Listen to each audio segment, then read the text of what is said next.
So we're going to take in some financial concepts that will help us understand facility management from the standpoint of how money is earned and spent. Total cost of ownership is the first concept we're going to be looking at. Over a building's life cycle, there are initial costs, there are ongoing costs. The research has shown that the ongoing costs are much larger than the original design build costs. So in essence, we use the iceberg as the illustration. The tip of the iceberg is all that it takes to construct. It's small on the top, it looks like a small pushover, but the main boulder is right under the water. That's the cost to build, to maintain. So if you have a facility and you are in charge of maintenance, be rest assured that you are sitting on the larger pie. But the biggest concern for us is that when you have a new facility and everybody seems to be celebrating that we are done, let the consciousness that the maintenance and operations of the facility is going to be a lifetime commitment that needs to be made even before the asset is delivered. So the whole costs that go into maintenance, building operations, cleaning, security, and providing services to all those who live there will need to be covered. For those of us who work in organizations where you have the procurement function, you have the finance function, you have the legal function, you have the HRO function, and these functions or these departments tend to interface with facility management a lot because you're providing almost all the support and the services that they need to deliver on their job to the organization, right? And then you require them to also give you resources in terms of funding to deliver on your own job or value proposition to them as well.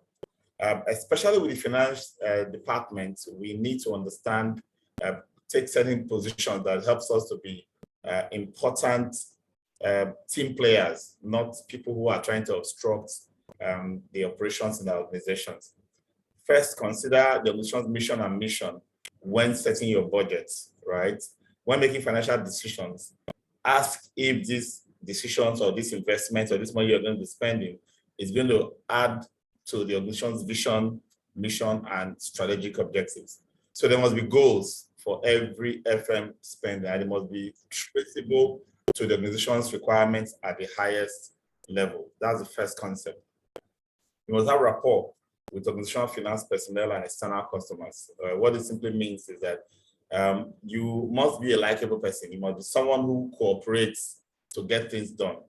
If you are seen as someone who is trying to create trouble or try to get away without following processes, what's going to happen is that you're going to have friction within the system.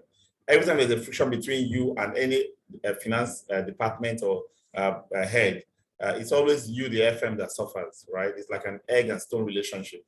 Doesn't matter who is right or who is wrong, the egg will always suffer. That's the kind of relationship we have with the finance people. So we need to cooperate as much as possible to understand the processes and deploy them. Somebody asked me once, the only kind of cooperation they understand there is how much is coming back for them. That's not what we're teaching them. That's unethical. You are professional in the way you do your job, if you are thorough in your analysis and make your cases, if you are proactive in presenting your need well in advance of anybody's complaint, then to be difficult for someone to hold you down from succeeding in your job because you're not trying to agree. Clearly define roles in the FM budgeting process. Are we doing a top-down budgeting or a bottom-up budgeting? We'll look at that, the difference between the two as we get to budgeting in this class. And then fundamental accounting practices must be understood by the FM department, right? So all of those simple ratios we use to calculate financial metrics, like profits, like margins, like revenue, income, and so on and so forth. The FM should understand them. And then also understand processes in the accounting cycle. We'll talk about a few of these as we go on, but the FM must understand the practices so that you are not trying to circumvent the organizational policies or practices. Maintain clear, well understood, and documented financial handling processes. Financial handling processes includes things like how you manage your working funds or floats, how you manage service charge and accounting for it, how you spend your budget and track and maintain your budget, best value for all the things that you spend money on in your purchases as an FM, and so on. You must understand and document financial processes and activities. You must keep accurate financial records, compile accurate historical financial data for evaluating trends and forecasting where you're going. So if you know how much you spent on an asset and a turn to be made about whether to replace it, you have data to support that decision. Prepare accurate and timely operating and capital budgets. We'll talk about budgets as well. Monitor budgets and take appropriate actions to adjustments required to correct or offset negative budget variance. Variance is the killer of all operations when it comes to budgets. If you overspend, it's a problem. If you underspend, it's a problem. So that's watching of your budget to ensure that you spend just adequately to justify the amount you set aside, and to plan your budget in such a way that you don't set aside money that you won't need is a big deal in our watching of performance for FMs. Know how to discern the managerial implications of external and internal financial statements. Is your organization making more money? Are we getting more liquid? Are we going under? Are we having issues financially? It is in those annual reports and financial records that we see in the organization that we will know. If you don't know how to understand some of those things you get in your audited accounts, then you wouldn't, right? You wouldn't know where you stand as an organization. A company can be very, very rich in terms of profits. Oh, wide margin in profits, right? We've made profits increasing from year to year from the last 3 years, and now we're even making 100% on top of last year's profit. Fantastic. That's a good understanding that we're doing good. But again, you need to look at the balance sheet, you look at other variables that come in that financial statement, investment decisions that have been made by management, long-term commitments that have been invested into by management will let you know whether we have the cash flow or we don't have the cash flow for certain decisions. And then life cycle costing. Determine in present value terms all costs incident to the planning, design, construction, operations and maintenance, and disposition of a structure over time. It involves the analysis of the cost of a system or a component over its entire lifespan. What it simply means is, don't have considerations for only starting costs or startup costs or initial costs, buying costs. There are costs that go into the acquisition and deployment of facilities that are beyond the initial startup costs, right? So computing these will help you make a proper comparison between alternatives, helps you to do financial assessments, helps you to do risk assessments, and so on and so forth. So you will not be making a mistake of jumping in at a low cost only to have an issue at the end of the day. Life cycle cost thinking also helps us to look at the progressive changes that happens when our facility is growing from design to procurement or construction, all the way to commissioning and testing and handover, and then operations and maintenance. The cost-saving opportunity versus the phases of asset life cycle shows that as you advance or mature through this design to procurement to construction to commissioning stage, the cost savings opportunity will be dwindling, and the opportunity cost of error correction will be increasing. It's a very simple analogy. If you still have your designs and drawings, right, and you now want to make changes, and you discover that a certain space was made too small, or a certain utility space was not provided, you need to make some adjustments. The opportunity cost of error correction at the design stage is just time of the designers and the paper they're going to print on, for example, right? But when you get to the point where you have roofed or you've plastered and painted, and it's clear the space is too small, you want to add to it, what happens? The opportunity cost becomes very, very high. Same to cost saving opportunity. It's also reducing as you go. Every decision you don't make at the beginning regarding cost saving, it becomes less and less relevant or less and less possible as the facility matures into its older stages. Then we talk about lease or purchase. What you want is the utility that comes out of a particular asset or equipment. What you want is that utility, is the value you get from it, not necessarily the equipment. So I don't need a generator, for example, right? What I want is energy to power my devices and my equipment, right? So do I need to buy the generator? Can I rent the generator? Can I just look for who will supply me just the energy I need, right? So these are levels of consideration that we must take a look at as we make decisions. And they are driven by specific financial considerations and recommendations for acquiring capital assets. They often vary depending on the assets and should involve life cycle cost analysis. Let's take a few of those factors. Tax implication. If you invest, you get less tax. If you spend or consume, you get high tax. That's a simple known fact. If I decide to fix little things around my building, my tax goes up. If I decide to upgrade and install a new chiller system, that's seen as an investment that will run over a certain period of time in terms of how I'm going to amortize or depreciate them in my profit and loss account, right? And then talk about cash position. An organization that is very rich with surplus cash in the bank does not need to be leasing, renting, or saving money on acquisition. Buy exactly what you need. Of course, there are advantages and disadvantages of both buying and leasing. But when there's so much cash, you need to transfer that cash into some kind of investment, into physical assets. And then think about the cost of alternative decisions. If you don't make a rule of thumb of at least 3 ways to get the utilities you want, exactly what you want, you may end up making a mistake. You may end up buying an asset that you really won't need, that will become obsolete in less than 6 months. Next is the cost, the principle or concept of cost, FM cost. This is a big issue for us because we manage service charge. There's all kinds of issues, quarrel, concerns about service charge accounts, how to divide common area bills among users of the facility. It's a big issue. It's not one that can be glossed over, right? But we need to understand the difference between direct cost and indirect cost.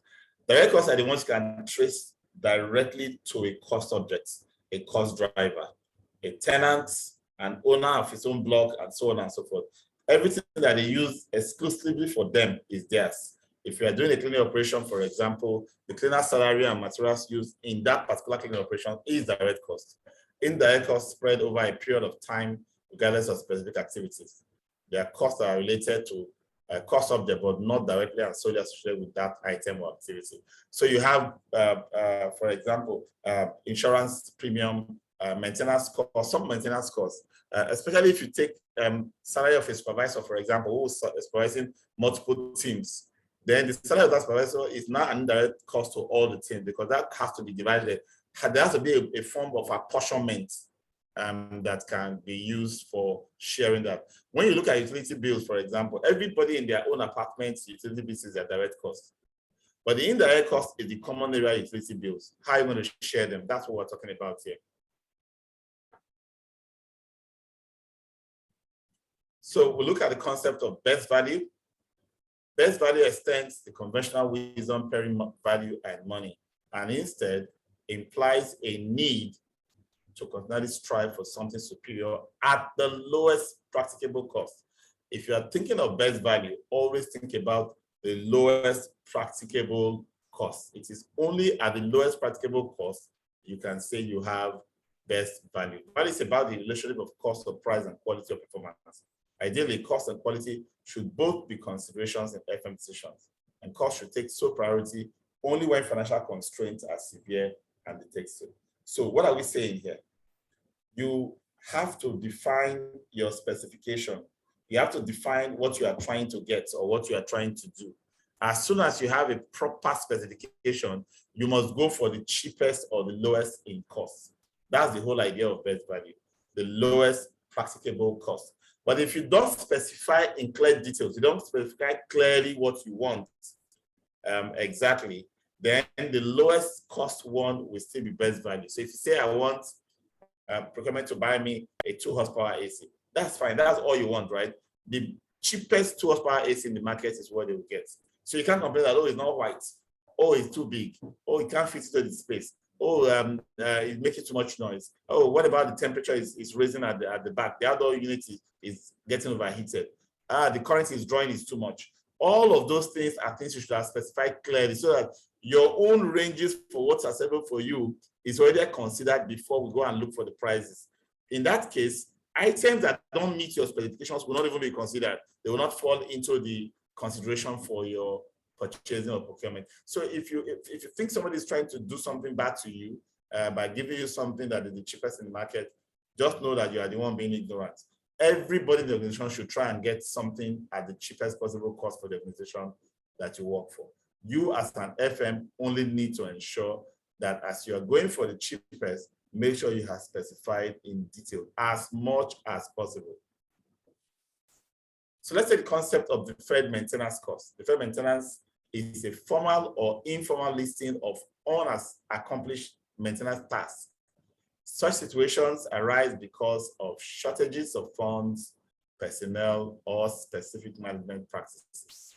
Okay, so why are we talking about deferred maintenance? If your facility condition is improving, your items or defects that you have not fixed is dwindling, is becoming smaller, right? So if you're making a list of all the defects in your facility, if that list is getting longer and longer and longer, you can tell that the facility's condition is getting worse. If that list is getting shorter and shorter because areas that need to be painted are painted, areas that need to be fixed are fixed, all the repairs are being done, that list is getting shorter and shorter. It is becoming more and more functional and more aesthetically pleasing. So in essence, we should make sure we have a log of all our deferred maintenance items we could not do or did not want to do or did not get approval to do, must all be captured. Not enough to say, oh, we've tried to fix that or we tried to remedy this, we'll try to do that, and we didn't get the approval we're looking for. You must document it. That's why it's called a deferred maintenance log. And the whole concept is that every facility component or equipment or facility building system or structure itself will eventually die, right? So we are trying to get a sense of what is the facility condition index at any particular time, because as the facility is aging, degradation curve sets in. The condition is on the condition of the facility or the equipment is on the vertical or the vertical axis, and then the time, as time is elapsing, is on the horizontal. If you plot that condition against time, you will see a gradually descending curve, which we call the degradation curve. In the degradation curve, you can tell that your asset is dwindling in quality and condition over time. And if that dwindling in quality or condition becomes too drastic or too rapid a fall, then we can now begin to say that asset has outlived its useful life and needs to be replaced, or at least a consideration needs to be given to getting whatever utility we are getting from that asset now in the best possible way. So analysis would have to take place for the best options. So your FCI, the condition index, is all your maintenance and repairs that needs to be done divided by replacement if you have to, right? So if I have all of these fault repairs, which is deferred maintenance items, and then I also have this capital renewal. Certain things are function, but they are obsolete. They are due for replacement, like terrazos on the floor and window slides. That I mean, window. What do you call them? This not sliding windows. The one we zip up and down. Louvers, exactly. So those kind of things might become obsolete or no longer bearing or representing the image of the organization. If you add all the cost of things that need to be fixed, you divide it by the current replacement value, which is the cost of getting a new one. That ratio is what we call the facility condition index.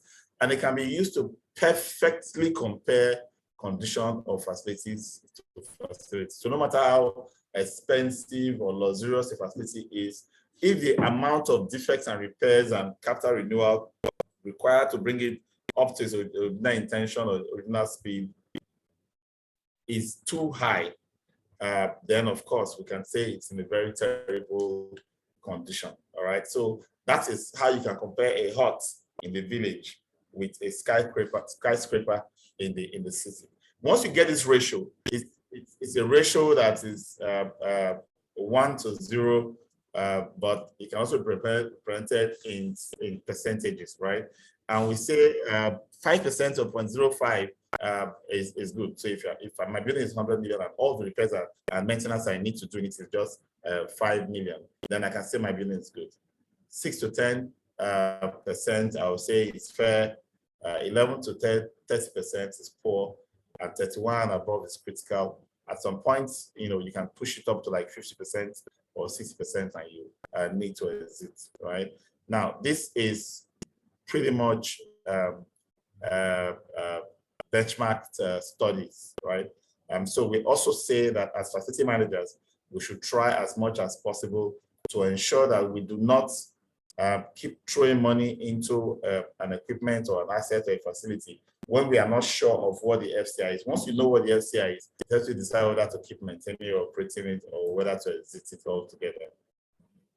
Now to the concept of the 70-30 principle. This is what we call the proactivity principle. If you spend most of your time doing things that you have planned, picking up things and fixing them before they break, before any customer or bosses discover, you are being proactive. That ability to be proactive saves you a lot of money.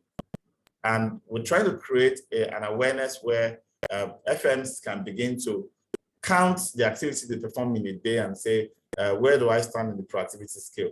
Did I get pushed around and asked to do things, or are all these things I did today part of the plans I already had before? That's how you know. If you have a 70-30 split, you are within range of what we call the standard practice, right? 30% are things that happen to you, 70% are things that you happen to. You plan them, you make them happen. Let's now take a look at budgets. What's a budget? A formal numerical expression of how an organization expects to operate for a defined period of time. A formal numerical expression of how an organization expects to operate for a defined period of time. A budget is not a list of expenses that you want to make. That is not a budget. A budget is a plan. What does a plan represent? A budget means that a plan means that you have to identify what you want to achieve, set out certain objectives or milestones or things to be achieved, and then put time frames for achieving them, scope the requirements for achieving them, and then put the cost. That's how a budget is built. It helps us to communicate and coordinate our activities. It forces us to plan as management and team members, provides a basis for performance evaluation. If your budget performance is high, your performance as an FM is also high. Allows for fine-tuning the strategic plan. Because all budgets have to be anchored, in fact, every budget line item has to be anchored to the strategic facility plan or the master plan. There must be superior reasoning that has been done in advance and sanctioned or endorsed or signed off or approved by management, that when we are creating budgets, we cannot be using it as the budget is only a means or a tool of achieving something greater than just the drinking water or the diesel that we want to buy. All right, and it also helps you highlight your contribution to the organization's core business. If the business has certain core objectives, your budget must help show how you want to help the organization achieve those core business objectives. And your cost control happens while planning your budget, not after you've done your budget, you go and underspend and so you have been controlling costs. No, cost control is the wisdom that you use to do the research and the analysis to come to the right specifications and end up with the cheapest practicable prices or costs to deliver on what the organization really needs.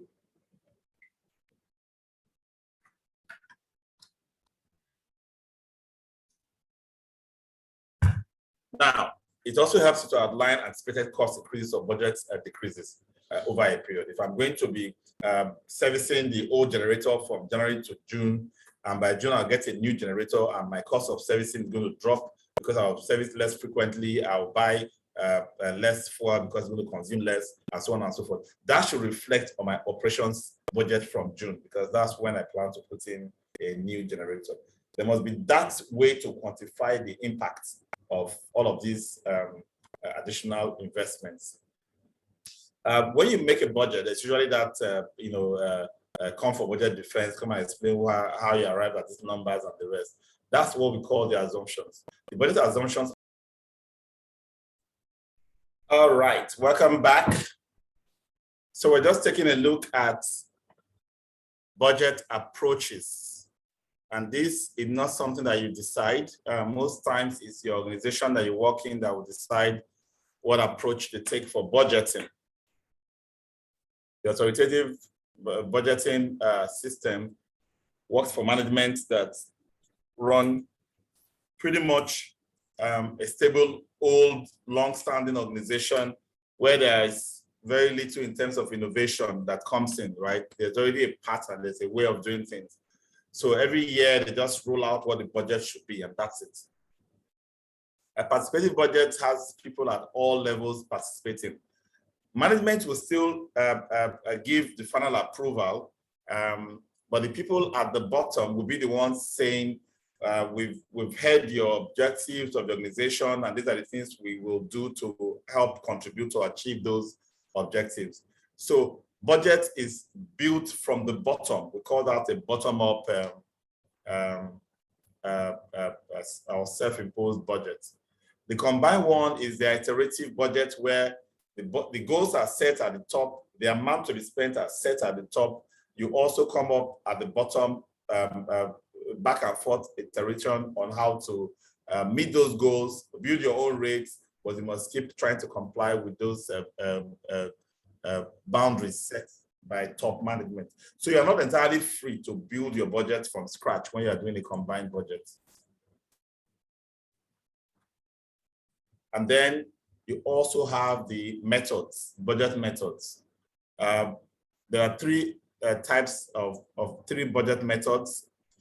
You could go the incremental budgeting. This is where you take your historical data of how much you have been spending, forecast them, and use them to project into the future. So we call that a historical budgeting as well. If you take last year's line items plus the amount that was spent in it, and you make considerations, either you add or remove from every line item in terms of the amount you're going to spend. In zero base, you zero out all the historical data, right? And you now take the line items one by one and ask yourself, should this line item be in the budget? What other line items is missing that should be added to the budget? So you agree on that before coming to look at what we will really try, what we're trying to achieve, and how much we need to spend on them. In the activity-based approach, there is nothing historical there at all. There's no need to consider from past experience. It's either you are starting completely from the scratch, or you are a project-based organization where most things need to be objective-based, a goal-based kind of activity. You focus on activities and goals, and then you develop what you need to achieve, how you're going to achieve them, and then you start putting only value-adding costs to that whole process. That's why we call it a value-added approach to budgeting. It's only things that will add specific value to a project's goal or an operational goal or objective that will find its way in there. None of those routine things that drops into budgets with the other two types of budgets. And then two budgeting methods. But the budgeting types has the operational budget for short-term expenses and the capital budget or CAPEX for long-term expenses. The things that you're going to spend on, that you're going to use for a given period, like 1 year, is an operating budget, right? So if you're going to pay salaries, pay rent, buy equipment that will not be used to produce for more than 1 year, you are talking about the operations budget. But capital renewal budget or capital budget or CAPEX, like we call it in most organizations, budgets that are created to bring something new into existence, replace something that already existed, ensure that we provide a step improvement, and that value extends beyond 1 year. I would like to have your questions. Roland, let's hear from you. Okay, good evening, sir. Good evening. Please, sir, what's the difference between total cost of ownership and life cycle costing? I'm confused about those two. Fantastic question. Okay, so let me relate the two of them together. Total cost of ownership is part of life cycle cost analysis. Life cycle cost incorporates total cost, right? Now, total cost is all costs related to acquiring, operating and maintenance, and disposal. Disposal in this sense could be what is sell it for a salvage value, that's a minus cost, or what you spend to dispose of it, which is a plus cost, right? So your total cost is everything that has to do with money that goes into the entire life cycle of any acquisition. Now, your life cycle cost analysis considers more than total cost. You are looking at value from a particular asset, and there are things that money cannot be quantified in terms of money. For example, what does your organization, your people prefer? What kind of perception comes out of having a certain ambience or a certain quality in the air that cannot be described in terms of money? What are the benefits we can derive from being perceived as a sustainable organization or a socially impacting organization to the community? Some of those things are not things you can quantify in naira and kobo. They need to go into the life cycle cost analysis. So the key difference is that in the TCO, it's all about money. In life cycle, there is more than money. Okay. Thank you, sir. You're welcome.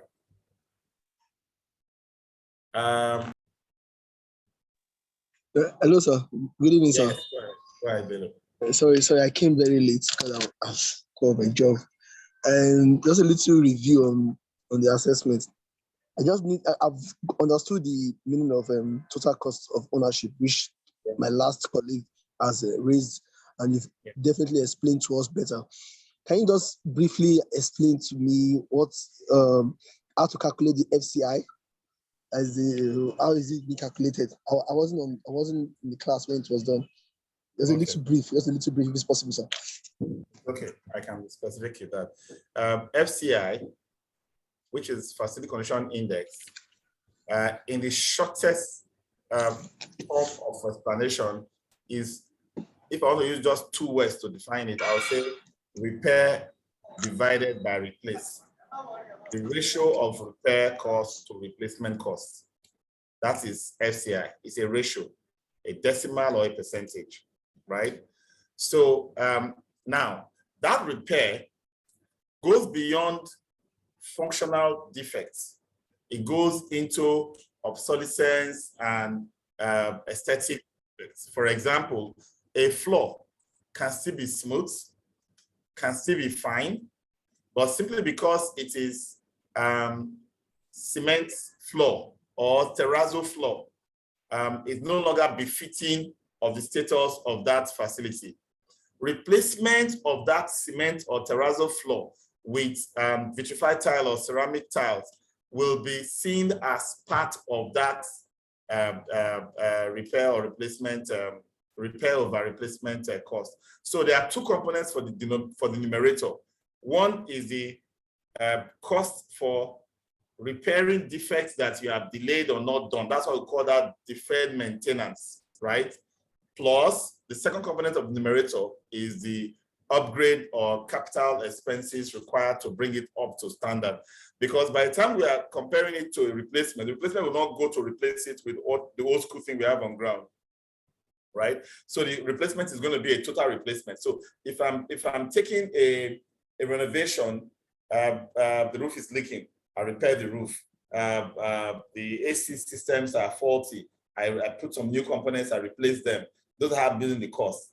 then I get to the point where I say, you know what, this floor system, even though it's still smooth, we need to remove this floor system and put a new floor system. I need to add that as a capital upgrade required to bring my facility to its present, to meet present requirements. As I add those together in my numerator, I will divide it with, okay, take this whole facility away from here and build me a new one. How much would that cost? That is the denominator in that equation. Whatever that ratio is, it's usually less than 1 because you cannot, well, whether it's going to be possibly more than 1, it would be another issue. Can you start thinking about spending more to repair and upgrade than to replace? That would be an outrageous proposition. But the whole idea is we are dealing with situations where the amount we spend to restore, to renovate, to repair can become high and high to the point where it's no longer making sense. If the cost of repairing or fixing is less than 5% of the new item, we say that item is good, it's in good shape, right? That means it's very good. If it's 10 to 30, we say this is not so good. Over 30, we say no, this is very bad. What if that cost to repair and upgrade is almost equivalent to buying a new one, maybe 6%, maybe 70%? Do you want to continue to repair and upgrade? So that's why you use FCI. It helps you compare the condition of facilities from one to the other. Okay. Okay, very well. Thank you, Lofa. All right. Many thanks. All right, thank you. Oluwayemi. Good evening, sir. Good evening. Yeah, so sorry, I'm dragging you back concerning this total cost of ownership and life cycle. So sorry about that.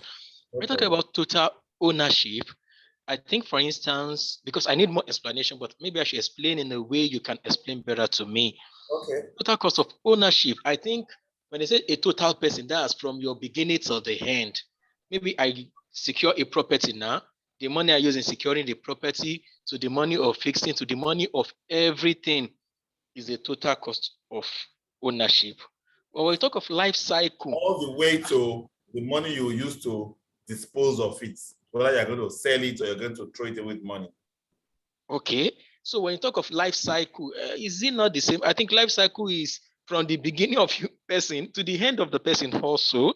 Is that not life cycle? Okay, let me try and separate these two things. Now, okay, so we talk about life cycle cost analysis, LCCA. Life cycle cost analysis. If we're doing a total cost of ownership to compare one item to the other, we will be doing only cost related items. For example, there are certain acquisitions you would acquire now, right? That may be cheap to acquire, cheap to maintain, cheap to do everything. The total cost is very reasonable, but there is a risk that somebody will die if something goes wrong. We cannot put money on that risk. Do you know what I'm saying? So when we are doing total cost of ownership, we're only dealing with costs. When we are doing life cycle cost analysis, LCCA, we are dealing with costs, we are dealing with compliance issues, we're dealing with risk issues, we're dealing with preference, we're dealing with so many other things that we may not be able to say we are spending money on. For example, if my client prefers white color for, say, a mattress, right? And all the mattresses with all the features equal are a certain price, right? And the white mattress is a certain price. Now, the price of white mattress versus the other ones being different, I'll put that into a consideration for TCO analysis. But if they are all the same price, for example, right? And the customer now prefers white. And then this white, is the same cost, so TCO is covered. But this white is something that's probably rare, not easy to find, or you have to wait, and there's no cost involved. It will not go into TCO. It will go into LCCA because this is a matter that is subjective. Environmental impact. Let's assume you've done an analysis on ACs, and you say, oh, this AC that's going to cost me, life cycle cost is less. This is TCO, its total cost is less compared to ACB. But ACB uses R14 gas. R14 gas is generative to the environment, right? There's no cost to the implication of that RO14 gas to me in my operations, right, on the environment. But that particular gas being a negative impact on the environment should enter my LCCA. So non-cost analysis, non-cost items are added to evaluations in LCCA, whereas purely cost items are used for TCO analysis. If you remove that differentiation, they are both the same. Okay. Oh, that's great. Okay, that's great. Thank you, sir. And that's why I explained earlier that your LCCA has TCO embedded in it. Oh, fine. Exactly. Meaning the life cycle incorporates the cost of ownership. Yes. Oh, that's great. Our life cycle. Okay, that's good. That's good. Thank you, sir. Yeah, I understand clearly. All right, Joshua. Good evening, sir. Good evening. Thank you. Good evening, sir. Thank you for the class, sir. Okay, questions. The first one is I need you to just suppose best value and lowest practicable cost. Don't know if there is similarity or differences between them, or if they are not even related. That's okay. One. Okay. Let's then take a question second one before I forget. Okay. You can write it, you can ask the next one after this. Best value is defined as the lowest practical cost for your specification. So in essence, if you have specified exactly what you want, going for the lowest practicable cost available for that specification is what we call best value. I'll give you a little bit of an illustration to explain this. If you send somebody to the market and say, go and buy an air conditioner and come and install for me, and you specify the AC must have a remote, the AC must not consume more than 2 kilowatts of electricity per hour, the AC must be white in color. So you've given 3 specifications. And then the person goes to the market. And while checking for ACs, finds these 2 ACs that meet those 3 specifications. One is 200, one is 210,000. And then it says, I will buy the one of 200 instead of 210,000. That is best, lowest practicable cost for the same specification. But if while in the market, you now find a third AC that is 211,000, but this one has low noise, it can carry generator, it's inverter AC, it has low vibration, it has like 5 other nice effects, can even kill mosquito and cause you to stop having headache or stop having depression and things like that, right? Now, if all of those things that were listed as additional items of value, perceived value for that third AC, and not just if it's just 1,000 naira difference between the 200,000 naira one that you could have bought that met your basic requirements and this 201,000 naira item that has 5 other good to have values. If you buy the 201,000 one, you have not bought best value because you have spent a naira above the lowest price for what met your original specification. If your mind changed while doing the search that, oh, I would like the one that energy consumption is low, I would like the one that does not make noise, or, you know, these are additional specifications. You need to go back and rewrite your specifications so that you go to the market and do your search again. That one of 200,000 before me no longer will actually no longer be in your comparison because it does not meet your new 8 specification requirements. The one that is up for 201 that met the 8, you need to find other ones that meet that 8 requirements. Perhaps you find the one of 200,000 and 500 naira. It is only when you have now found that this 201,000 naira one is the cheapest for all those features, you can now say you are buying the lowest practicable cost for your specification. So the lesson to be learned here is specify as detailed as possible. And please, whatever meets that specification must be the cheapest possible one for you to say you're providing best value. So stop arguing with your clients about you knowing how things are valuable to them when you are the one just creating other values in your mind to add to it. Ask the customer if those values are so-called, those so-called quality you are talking about are valuable to the customer. If they are valuable to the customer, then write the specification according to the customer expectation so you can do proper comparison to pick the best value options. Okay, Joshua, continue. Thank you, sir. Thank you, sir. I just want to confirm the second question is a confirmation for FCI. So does that mean for the numerator, which is the deferred maintenance and capital renewal or capex? Does that mean that the deferred maintenance, we must capture all the deferred maintenance that is in the building? Or yes. Oh, okay.